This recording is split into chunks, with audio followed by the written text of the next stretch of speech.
Bismillahirrahmanirrahim. Alhamdulillah, wassalatu wassalamu ala rasulillah. Урматтуу мусулман бир туугандар, жараткан Аллах Таала ушул улуу күндөрдө, түндөрдө туткан орозолорду кабыл кылсын, окуп аткан таравих, тасбих, хатмыл Курандарды кабыл кылсын.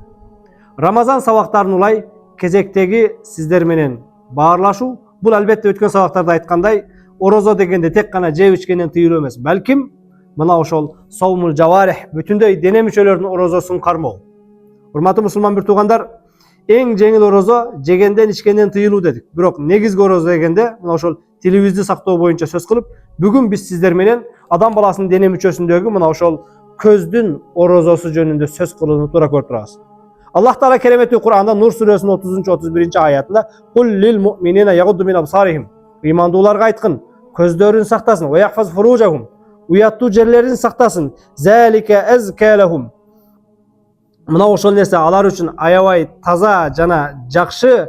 Инналлаха хабирун бима яснаун, Аллах Таала алардын бардык кылып турган иштеринен кабардар. Ошондой эле Аллах Таала ыймандуу аялдарга дагы кайрылып, "Кул лил муъминат ягдудна мин абсарихин" ыймандуу аялдарга дагы айткын, алар да көздөрүн сактасын дейт.